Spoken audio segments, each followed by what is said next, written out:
Thanks for joining me for another Blunt Business on CannabisRadio.com. Really appreciate all of you joining us. If you haven't done so, if you haven't subscribed to the show yet, please do so. Apple Podcasts or Spotify, and please rate and review the show. And of course, you can find all of our programming, CannabisRadio.com. Let's get right to our guest.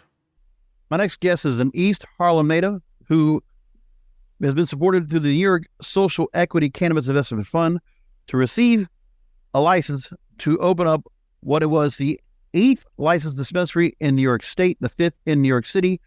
It's Dazed Cannabis, and I'm here with the co-founder of Dazed Cannabis, Keshawn Warner. Keshawn, thanks for being on with us. Hey, how you doing? Thanks for having me on. I appreciate it. Wonderful. I really am amazed by your story. Now, on the program, either with Blunt Business or Grassroots Marketing that I host, we constantly talked about social equity, the CAURDs, the conditional adult use retail licenses, the social equity grants, the programs that are out there. But more importantly, when it comes to social equity, obviously, we definitely can understand where New York has been very aggressive on trying to create social equity for, disenfranchised people of color. But one of the areas I keep talking about over and over, and if it's not the Justice Foundation, if it's not, other advocates out there in the space, when social equity has to be talked about, we have to hear more about legacy operators being able to be in the process and come into the space. And you did such an amazing job into this, and Insider.com did a great job of explaining what you went through. So being in East Harlem, there was drugs being pushed around in the neighborhoods like yours. And on top of that, you then got into the process of selling. But then after an arrest, and then you came out, you looked to Colorado and you went to Breckenridge. And being one of the first states to go ahead and legalize cannabis, you wanted to go there and get straight to the dispensary, and you decided, I'm going to go in there and start working on it. It's like, this is where getting the chance to work in legalized cannabis, eventually that was the idea what you wanted to do. And you saw what it was looking like, and you said that there's a lot of money that can be made for these for be able to get the license, to be able to put these kind of operations up. So you got the chance to do it. You did it during the middle of the pandemic, but after all was said and done, you now have several stores open up. Holyoke, Massachusetts, which is just outside of the central city of Springfield. So it's about an hour and a half west of Boston, half an hour north of Hartford. You have that in place. And now you also have the store in New York City in Union Square. Talk to me about really quickly now, fast forward, the fact of the process of getting here and, how difficult it was for you. For those legacy operators that are also looking to go ahead and say, is it worth it to get into the space and go legal after what happened before? Because we already know legacy operators, understand of the business, understand the distribution, understand of the product more than anybody else that could even come to the space. Let's be honest, even more than MSOs. Talk to me about what you would say to those legacy operators now that you took this journey and you look where you are today. Yeah, you know what? You've touched every point. Everything you said is accurate. And what I've been telling, a lot of people I know who are legacy operators for the past couple of years, once New York, decided to go ahead and legalize, is it's time now to, probably pivot operations, learn what the requirements are, for legalization, and begin to, position yourself that way. I know a lot of people who had, some form of storefront, or, they were, however they were located to, run their business. When the state came out and said, we want to legalize, anybody who has currently been operating in the legacy market may need to stop operations, get the license, and then move forward legally. I spread that word to amongst all of the people who I know, because I realize now that, you cannot fight the waves of, policy that are happening out in the world. You can only adjust to it and work within that framework. And so, my suggestion was stop all your operations, set yourself up and position yourself to follow the regulations and get in the game. Because at the end of the day, is a win-win. You're no longer having to look over your back for, to run your business. You can legitimize the money now that you're making in your business, and ultimately you have an ability now through the vehicle to get into an industry that can, change the future of your family and your community. And so, that was always my suggestion. This is what's happening. These are the tides that are coming. Like it or not, depending on where you are in the market, legalization is coming. It's a good thing, and now it's time to pivot and make it happen. On top of that, when there is such a rampant illicit market that has come to light with thousands upon thousands of illicit operators down in the space in New York City alone, and regardless of the fact of how many, pounds of cannabis that are seized and how many millions of dollars worth of street value there are on the street, you have to compete against that. And it's an unfair battle because you understand what the advantage those illicit operators have. But this is why it's more important than ever to have more operators like yourself that understand that space with trust and integrity towards the neighborhoods that you're serving. They're going to come to you because you're going to give quality. You're going to have quality product. You have a good storefront. You got good locations. You're doing it right. And these other operators, we don't know where their plants are coming from. We don't know what's going to be in it. It could be tainted. It could have anything in it. You're doing it the right way. You made the change to go ahead and go legal, but the illicit operators are still able to go in, and no matter what, okay, $10,000, $20,000 fines aren't enough of a penalty. So when you look at that, while you have this chance in New York State now, the dispensary's open, what do you say about those illicit operations right now? I mean, we know law enforcement's trying to do their best to crack down, but what should law enforcement and what should the government be doing more to stop it? It's really easy. And here's what I've been telling people recently, my opinion, right? Like you said, there are a number of illicit stores open in New York City. Yeah. But I want to take the time to draw a line and distinguish the legacy operators from who we consider now as illicit operators. Right. And what that really means. Legacy operators, are us people who brought and looked to bring a quality product into the community that we ourselves also consume. So, if most people who become a legacy operator, like myself, kind of started from, I would consume amongst my friends, and I end up becoming the one who will go out and source the good products and bring it back to my friends. And it started just from something that innocent as that. And so, with that being said, you obviously are looking for the best product for yourself and for your friends. You're not going to sell your friends or consume something yourself that is definitely going to be harmful.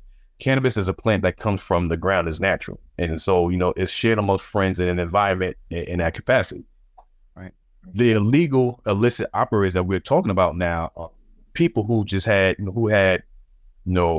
enough money to get a storefront in New York City and go out and, sell a product. They don't care about where the product comes from. They don't care about, the contents of that product. To them, it's just a product that they're selling, as opposed to us who are legacy, who, the product is not just a product. It was a plant, something that we share with our friends and family. And so, that is the big difference. Now, how do you combat it is, there's so many storefronts in the city that are open. It's hard to close them all at one time, like you said, because of manpower. But now that, with the lawsuit that happened in New York, and now the application process being open to everybody, I know for a fact that the large majority of those illicit operators are going to put in for an application. Right. Which is basically easy. The city can, before they go out and dole out approvals for applications, send their workers out, go look at, they got these addresses that will come in with these applications, just send somebody out and check out what are they currently doing now? How are they currently operating? And if these locations are currently operating as illegal storefronts selling illegal cannabis, don't approve the license.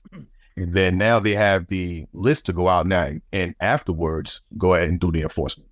And to me, that makes the most sense. I think it's the most practical, knowing that the enforcement arm for the state is not that broad on this. They don't have the manpower to get out on the floor, on the grounds, and just shut down everything. They've tried to, they've attempted, but it's just a daunting number right now. And so to me, where things are currently, I think that's the best and easiest way that the state can identify those illegal, illicit operators out there and get rid of them. The profile of a legacy operator, I'm going to take my example, a friend of mine that I've known almost 30 years. Now, he would serve people in the suburbs, rich, affluent neighborhoods, right? And the thing is, for him, he started with somebody he had was a good supplier. And, the product he would get, he also knew how to go ahead and weigh out. He might put something into the mix of whatever flower he's putting out that they're going to sell, ounces, whatever it was. This is back when an ounce was what, $80 an ounce? Like this is going back, in the 90s, right? And the thing for him was, he would even put a little more, like a little bit of regs and things like that. He would kind of put something else into the mix and still be able to sell at top price. But that was also because he was trying to make as much money as he could. Once he got better, the buds were better, the colors were better. He was getting better product he could go and put out. But then the thing was, he wanted to control the supply. He started growing. He had enough money to buy a house, garage it, make a greenhouse in it, and grow plants out in the sticks, 30 miles away, where it was just like, neighborhoods that were just like dirt roads and all. And it's like, nobody knows what's going on back there. And he was doing that. And then once Arizona went legal, he found out and got an opportunity to go ahead and go into farming cannabis in Arizona once they got the medical use was allowed. And he's been there ever since. Now he's just waiting for adult use, and he'll get the dispensary soon enough. But that's what he did, because it wasn't just selling the product. He wanted to sell product that was going to be that people were going to keep. It was just like an honest businessman. You want to keep selling product that people are going to keep coming back to you for, because if it's coming from you, it's trusted, it's legitimate. And not only did you want to just not make the money of it, you want to go ahead and learn how it's made. You want to be part of the whole process. Would that be a parallel to what you did? That's exactly what I did. And that, that was, my early onset into it. Like your friend, it was just, something that we did for fun and we did amongst friends. But, the more you get into it and you start to, take the science behind it serious, because at the end of the day, is botany, it's plant life. You learn about plant sciences, what soils work, live soil as opposed to regular soil, using organic means to grow the best possible product. And that's exactly how my foray started. Once I, early on, it was just for the feel good fun and how it made you feel amongst your friends. But like you said, that, you get into it and it's a journey that you take because you want to understand the flower. You see how it feels, what it smells like, what are the proper organic ingredients that will grow the best flower that's going to be the healthiest. It won't, cause you, it won't be like harsh smoke and stuff like that. So you get into it, it becomes a life science, and people really take to the plant and its benefits and the fact that it is going to be consumed by friends and family. Like you said, that trust factor is there. And you want to assure that you're giving the best possible quality product to your friends and family, and then those beyond your friends and family who have become trusted, customers of yours. That's the bread and butter and the main principle of, what legacy operators were trying to do out there. And that's exactly how, was my mindset. I'm here with Keshawn Warner, the co-founder of Dazed Cannabis. Stay tuned. We have more Blunt Business coming up after a short break. Rolling into some sponsors, but we'll be right back with more Blunt Business. Welcome back to Blunt Business. I'm here with Keshawn Warner, the co-founder of Dazed Cannabis. You think about it, it's what you're going through and what you do with your business, because the business is the way you operate it, the people you're going to bring on board, what you're going to do to market and promote the business. I look at that as more of a deal that I think more people would pay attention to if they want to go and know where to go. Because it's like anybody. It's like the same idea of somebody that's a small business owner that starts a food truck. The food's really good. They really take their time into it, find a freestanding restaurant, open up chains, and they become an entrepreneur just like that. It's the same concept. It shouldn't matter that the fact is, okay, you're playing with the rules the way it was at the time. It was illegal then. It's not now, but it doesn't mean you change anything about your business structure. It's still, you can do more now because it's legal and you're doing it the right way. This is why I want more legacy operators to be able to take advantage of social equity. What I want to ask you now is about the process to get there, because I know in some of this, there's been a lot being said about, training programs. There was a 10-week program that was put out in New York State to get people for those that including legacy operators, to get acclimated into social equity. And, there's been some detractors as to how well that has really worked, and if it's really an on-ramp for legacy operators to get to that CAURD. Do you know anything about that? It's a workforce initiative. Can you tell me anything about anybody that might have gone that route? And if you think what's being given by the government for the transition to be made, does it work for what you needed to do and for others like you to be able to make it into getting dispensaries and getting a whole business set up in cannabis? Well, I'll tell you from my personal point of view, what the state attempted to do and what they have actually done for me, several like me in my position through the card program has actually worked, and they've done a great job from the social equity aspect. I'll draw you a parallel. Massachusetts, which was is the first state on the East Coast to go recreation back in 2018. They also started initially with a social equity program where they made a pathway for applicants from socially impacted areas to get a leg up in the industry, which is great. However, it's not just enough to get a leg up, because there are so many other components that come to establishing a legal cannabis business before you even get to selling any weed. That now is daunting for most people who come from these areas, for several reasons. The main thing is financial resources. It's one thing to get the license and say, okay, you got the leg up over the rest of the market. However, how do you get from getting your application, getting your license, to getting your doors open, your storefront? That takes a lot of finances. And right now, because cannabis is still federally illegal, you cannot get loans from your traditional means. So it's all crowdfunded, friends, family, or whatever you can source financing from. New York came in and said, not only are we going to create this social equity program, not only are we going to give you, a couple a head start on the major MSOs, they also went and tried, they sourced funds to give, very low interest rates to, people like myself. And on top of that, now, not only did they provide the finances, they also help to provide and put in other services that are very important to getting, from your licensing to the day you get to open your door. For instance, I've opened other businesses on my own, and at those times I've had to be the general contractor. I've had to be my own lawyer. I've had to, do painting. I've had to, do the marketing. And then after that, also hire, train, and then run the business. New York came in, they was able to establish a fund to provide finances, and they surrounded me with a team of services who would be able to take on and handle other tasks professionally that I would have had to go out and hire those same services or find a way to get it done myself.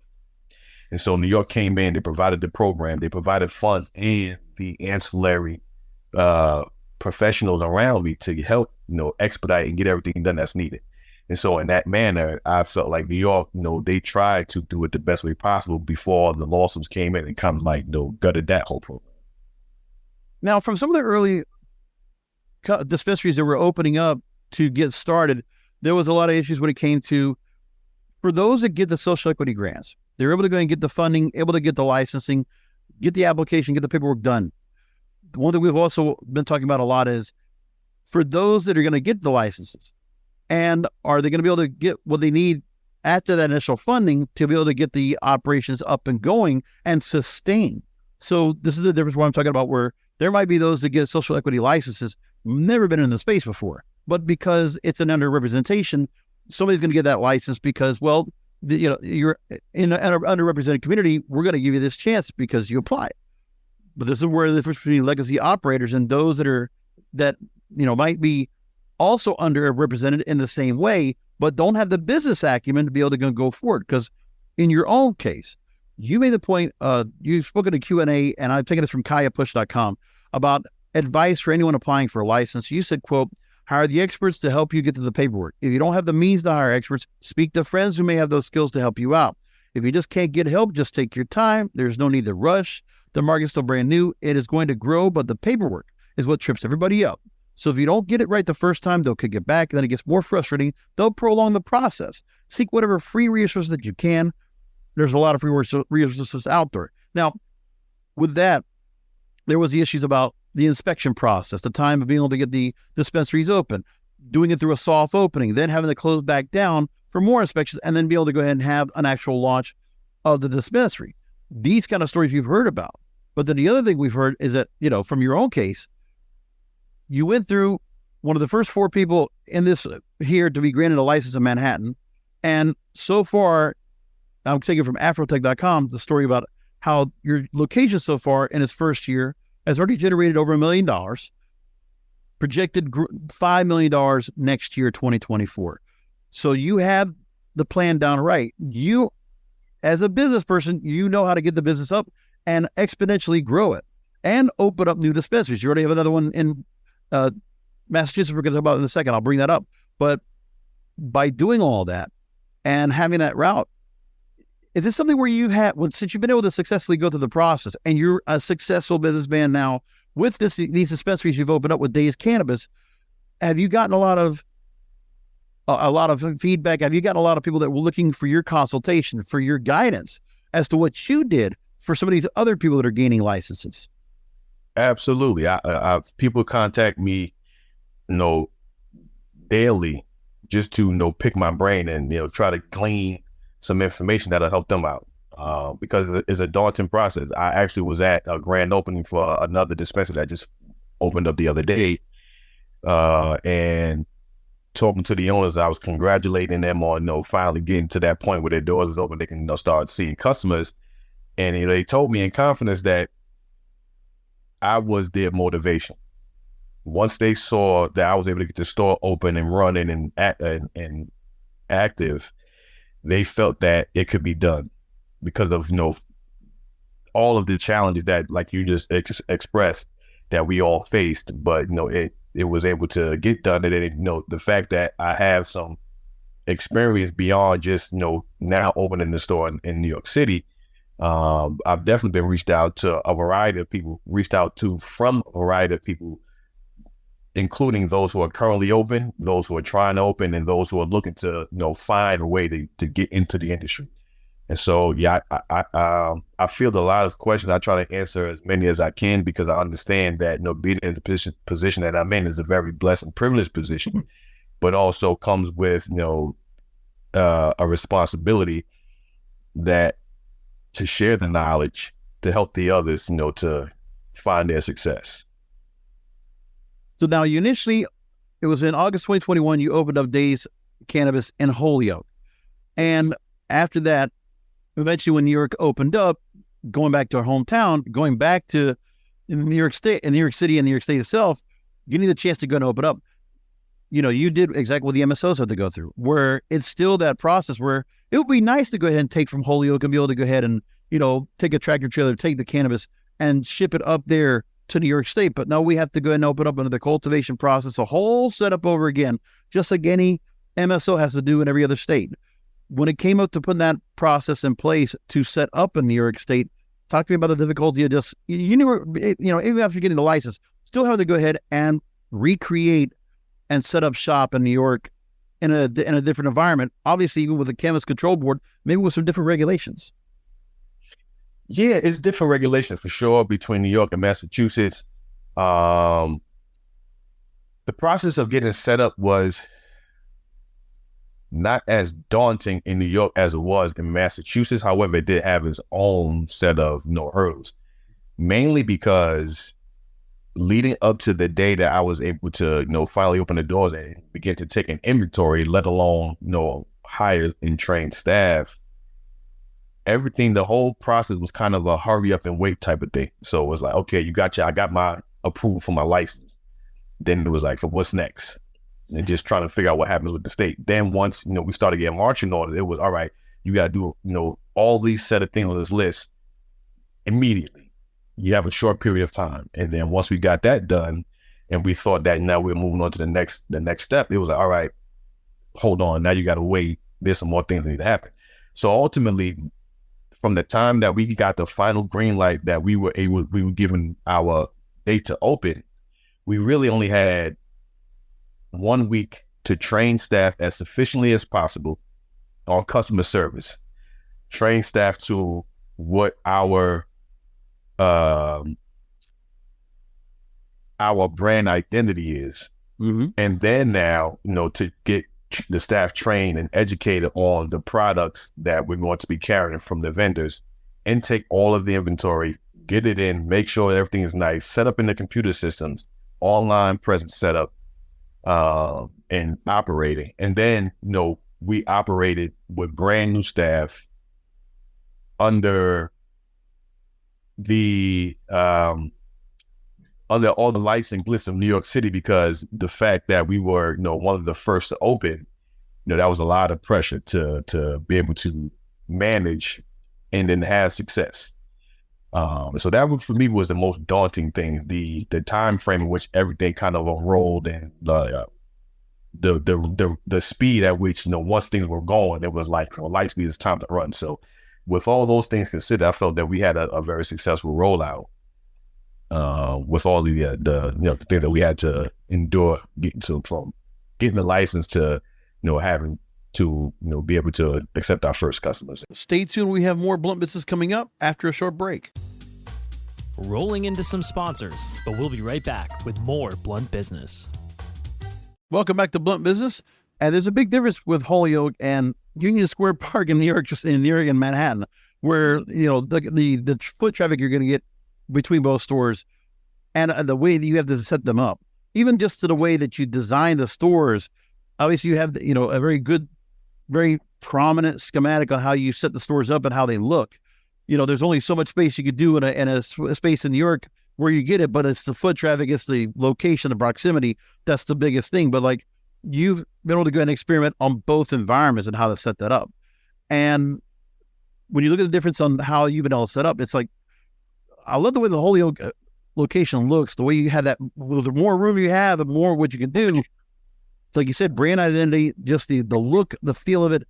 I mean, it's really looks great.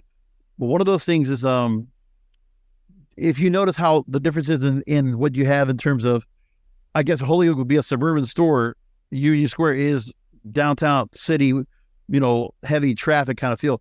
Talk to me about how you're able to go and cater to both of those environments, and how you have to market differently to get the traffic in and to be able to go and keep sales pretty consistent and keep growing.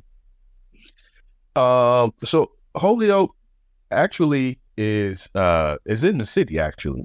Okay. It's just a very small city, right? In Western Mass. So, but what we try to do is we try to standardize, process. So that way it's duplicatable no matter what environment that we're in. Right.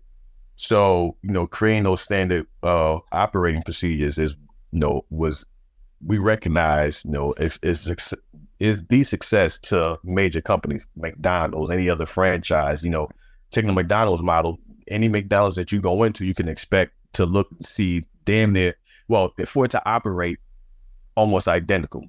But then, just as those, like a McDonald's, what we did was we tried to also pattern a little bit of the store to meet the environment that we're in. So what we've done is we try to meet the community where they're at. And that way now we begin to, build our grassroots following, and people who understand who we are and our brand begin to, they'll find us, and we begin to build brand identity.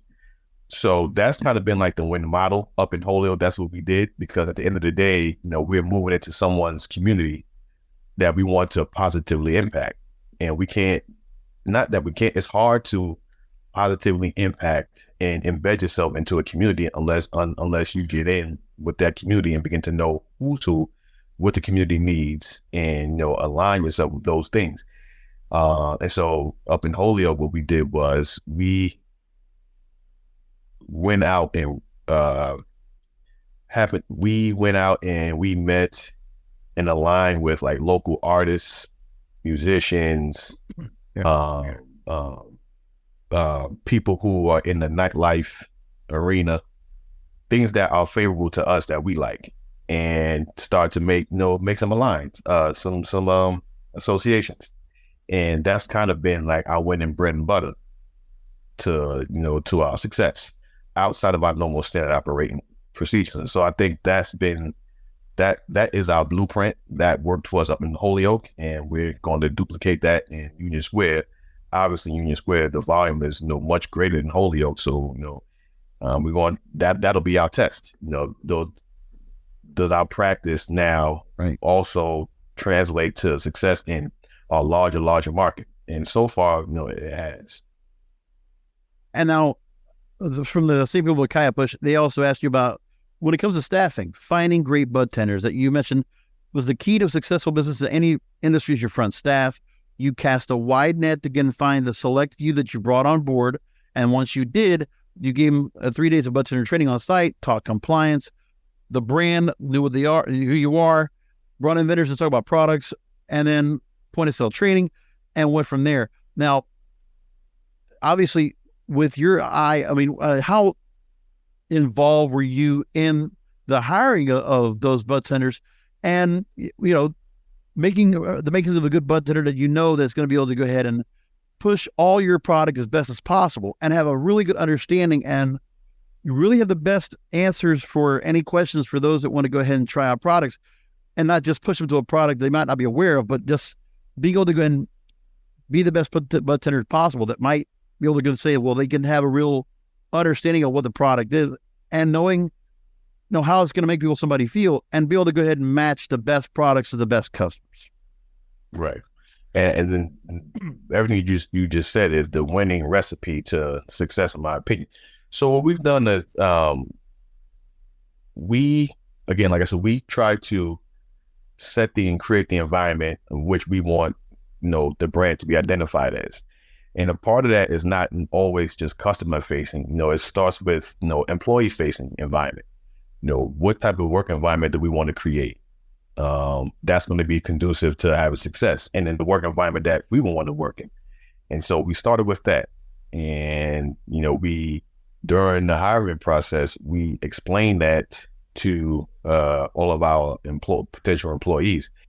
As far as finding the client, the workforce, I reached out to to Medgar Evers College in Brooklyn, New York, which has the first actual cannabis curriculum. And I reached out to the head of that department, Vicky. I can't remember her name right now. Great person. And I said, hey, listen, this is who we are. This is who I am. I'm opening a legal store, and I'm looking for some great personalities. And I definitely sourced there because these are people who went to get the higher education on the cannabis industry. Then in New York, we have a cannabis workforce that they've went out ahead of the industry going live, and began to give direct training to people to people who wanted to receive or get into the cannabis industry. So we absolutely reached out to them, and same thing, told them who we are, the type of candidates that we're looking for, and asked them to just start sending us some applicants. And then, we reached out to some friends who also were in the industry. So, like I said, that was our way of casting a wide net and then bringing in some, seeing who we were able to bring in. At that point, we have some of our current employees at that time who we identified as like great employees, and we have a general manager, and we have a bud tender trainer who have exemplified our brand and the who we are as a brand. And we had them to train new staff. And what that does now is it gives our current employees some extra responsibility. It makes them feel more valued in the custom in our company, and it puts them on the trajectory to grow. And so we give them more responsibility. They go in and they'll teach train our new bud tenders, our new employees on our environment, what we do and how we do. And in turn, we've been able to find like some great candidates I think the most important thing to a successful business is, your front staff, because they are the first and last people that your customers will encounter coming in and leaving the store. And so, me personally, I feel a highly trained staff is more confident in themselves, and which will in turn allow them to be more confident in their product knowledge, and talking to a wide ranging customer base. And I think that in turn will provide the best customer experience that we set out to give our customers. And I think that's been the winning recipe in our success so far. So I got to ask about this now. We're going to wrap things up. First of all, I want to go and make mention of the website, and we'll definitely talk about the product line and all. Dazed.fun, DAZED.fun. Locations: Holyoke, Massachusetts, initially. Union Square Park in New York, 33 Union Square West in Manhattan. And you have a new store that's going to be opening up in Monson, Massachusetts, which was previously a strip club, the old Exotic Dancers Lounge, and now you're going to open up. And I got to hear about this story, because the fact is that store is expected to be opening up around Thanksgiving this year. And, it's a landmark for people that will understand, the area. It's like, okay, we're taking this spot. What can you tell me about, where this is opened up and taking this location? I mean, it's obviously, it got pressed just off the fact that people were saying, oh my God, this strip is going to be converted into a cannabis dispensary. Talk about the opportunity going to do this, because I saw that the club was closed. The owner put the sign up for sale on the Facebook Marketplace for $20,000. Everybody's looking at this as like, oh, this place is open, and now you get to go and take this spot. Right. So when we learned about it, we found out that it had been a long functioning exotic dance location, strip club for several years. But unfortunately, like a lot of things during the COVID pandemic, the business suffered and ended up closing the doors, which provided an opportunity for us. One of our associates in the area knew of the location being closed and was able to introduce us to the landowner, the building owner, for the opportunity. And, it just made sense. We were looking to expand, and they had a need that they had a viable business that, went under, and they obviously needed to bring some new business in. And, it just made sense. It was a great location. It was the best thing about it. It was fully built out, and everything in it was pretty much new. So it wasn't a lot of construction that needed to be done. Then it was also fun, just a fun thing to say, hey, look at what it was and look what we're bringing it now. So, to as a throwback and an ode to what it has been historically, we decided to keep the stripper pole. So that way, when people come back, they'll still find some nostalgia. I love it. No, absolutely. I like that you're trying to keep a little bit of the landmark it is. And honestly, so is the sign still staying out there too? Because I saw that they made a point about, in the story I'm reading from Mass Live, that Rodney Dangerfield used to perform at that club back in the day. The New England Patriots had taken photos in front of the sign of that club. So like, people know it's familiar. There's something about that place. It just has, it's a mystique about it. But it's interesting that, that location, I don't know how big of a size it is, but like I said, you're even going to still kind of keep something, to commemorate what it was, and just say, well, look, we're taking the location. It's a good location. There are situating cities nearby that don't even have cannabis dispensaries. So you're covering a large swath of people here. It's just the location, just to happen to be the right spot. Right. So yeah, and so we kept the sign. We still have the sign. We're just trying to figure out how we're going to refashion it now, so that way, it still has that nostalgia feel for people who used to frequent that location. Yeah. We obviously can't leave it outside on the pole like it was before as a street sign, but we're probably going to put it somewhere inside the store, pretty nice. So I would say that anybody who used to frequent the Magic Lantern, come on in, and you feel some nostalgia in there. That's awesome. So you got, everything is working out really well. So I'm glad you're going to see about that. It's really a testament to what you've done. Like Keshawn, I really appreciate you taking time out to talk to me because, like I said, I've been wanting a chance to go ahead and talk to someone that's, it's the epitome of what a legacy operator coming into the space, knowing all that you know, and you figured it out. You picked the lock. You found the way to go and make the process work for you. You went through all the training. You went through all the processes of understanding the legal business. You're in. You made it. You're here. And where does Dazed Cannabis go from here? Like, in the next 5-10 years, what do you think you're looking at right now? Do you continue to see more dispensaries to open up, other states opening up? What would be optimally what you would want to do next? So optimally, for looking at the next 5 to 10 years, we're looking at having a host of Dazed dispensaries up and down the East Coast. We have a new initiative that we're actually working on now called our Dazed Care Foundation, which will be our social equity brand arm of our brand, which comes from a conversation that we wouldn't normally have internally, akin to we discussed earlier about how there are social equity programs in legal states to allow people a pathway to get in, but they don't actually put, the rubber to the road, what's really needed in the form of finances, education and stuff like that. So we recognize that there's a need for that. And what we're trying to do is create our Dazed Care Foundation that can do a host of things like, probably provide some, low cost loans to up and coming entrepreneurs who may not have other means to find finance to get their business up off the ground.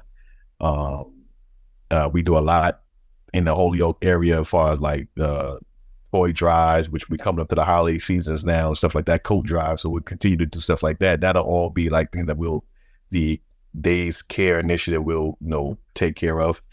We're looking at a lot of some of the employees that we currently have now who are rising within the ranks of Dazed will also move up and be in like great regional position with us. So we're looking at expansion. We ultimately want to be able to have a Dazed Cannabis in every state that's legal.